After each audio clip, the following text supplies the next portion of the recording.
ఎన్నో పోరాటాల చరిత్ర కలిగిన పోరాట సంఘం వైపే సింగరేణి నల్లసూరీళ్లు ఎందుకు మొగ్గు చూపారు?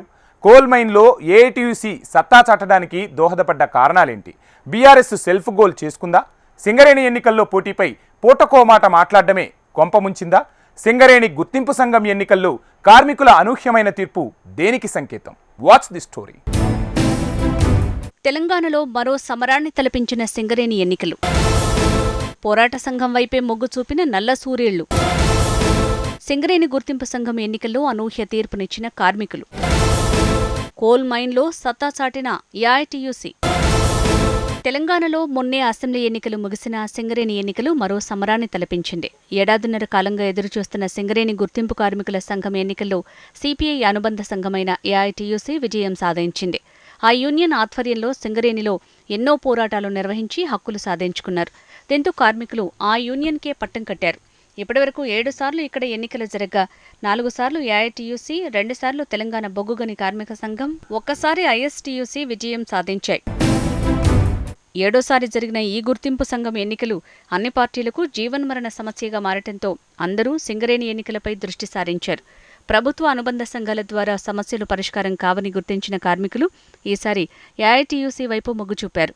ఈ నేపథ్యంలోనే సిపిఐ అనుబంధ సంఘమైన ఏఐటీయూసీ, కాంగ్రెస్ అనుబంధ సంఘమైన ఐఎస్టీయూసీ, టీఆర్ఎస్ అనుబంధ సంఘమైన తెలంగాణ బొగ్గుగని కార్మిక సంఘంతో సహా 13 కార్మిక సంఘాలు బరిలో నిలిచాయి.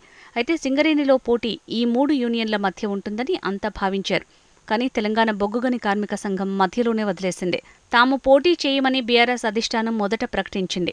దీంతో ఆ యూనియన్ ప్రధాన నేతలు 3 రాజీనామా చేశారు. దీంతో ఆ యూనియన్ నేతలు సందిగ్ధంలో పడ్డారు. చాలా చోట్ల ఆ యూనియన్ ప్రత్యక్షంగా, పరోక్షంగా ఏఐటీయూసీకి మద్దతు తెలిపింది. ఒక్క మనుగూరు డివిజన్ మినహా ఎక్కడా కూడా ఆ యూనియన్కి ఓట్లు పడలేదు.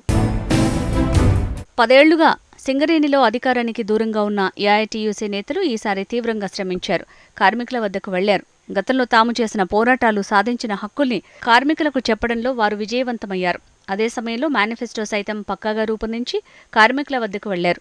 అది కూడా వారి విజయానికి దోహదం చేసిందంటున్నారు విశ్లేషకులు. మరోవైపు ఏఐటీయూసీ సైతం 6 ఏరియాల్లో గెలిచి మంచి రికార్డే మూటగట్టుకుంది. సమయం తక్కువగా ఉన్నప్పటికీ తుది వరకు పోరాడిన ఏఐటీయూసీ, కాంగ్రెస్ మంత్రులు, ఎమ్మెల్యేల సహకారంతో ఏఐటీయూసీకి గట్టి పోటీ ఇచ్చింది. ఎక్కువ ఏరియాలను గెలిచినా ఓట్ల పరంగా తక్కువ రావడంతో గుర్తింపు హోదా కోల్పోయింది. మొత్తంగా సింగరేణి ఎన్నికల్లో 13 సంఘాలు పోటీ చేయగా ఇందులో సిపిఐ అనుబంధ సంఘం ఏఐటీయూసీ, కాంగ్రెస్ అనుబంధ సంఘం ఐఎస్టీయూసీ హోరాహోరీగా పోటీపడ్డాయి. బెల్లంపల్లి రీజియన్ పరిధిలోని బెల్లంపల్లి, మందమర్రి, శ్రీరాంపూర్ ఏరియాల్లో ఏఐటీయూసీ విజయం సాధించింది. రామగుండం రీజియన్లోని రామగుండం 1, 2 ఏరియాల్లో ఏఐటీయూసీ, రామగుండం 3లో ఐఎస్టీయూసీ విజయం సాధించింది. కొత్తగూడెం కార్పొరేట్ కార్యాలయంలో మనుగురు, ఇల్లెందు, కొత్తగూడెం, భూపాలపల్లి ఏరియాల్లో ఐఎస్టీయూసీ గెలుపొందాయి. గడిచిన 2 దఫాల్లో గుర్తింపు సంఘంగా ఉన్న బీఆర్ఎస్ అనుబంధ సంఘం టీబీజీకేఎస్ పోటీలో లేకుండా పోయింది. మొదటి నుంచి తాము బరిలో ఉండి ఏరియాలో పట్టు సాధిస్తామని చెప్పుకుంటూనే గనులు, డిపార్ట్మెంట్లలో ప్రచారాన్ని కొనసాగించిన సదరు నాయకులు ఎన్నికల రోజు కనిపించలేదు. తమ ప్రత్యర్థి ఐఎస్టీయూసీ ఈ ఎన్నికల్లో గెలవకూడదనే ఉద్దేశంతో ఏఐటీయూసీ కార్మిక సంఘానికి ఇంటర్నల్గా మద్దతు ఇచ్చినట్టు టాక్ నడుస్తోంది.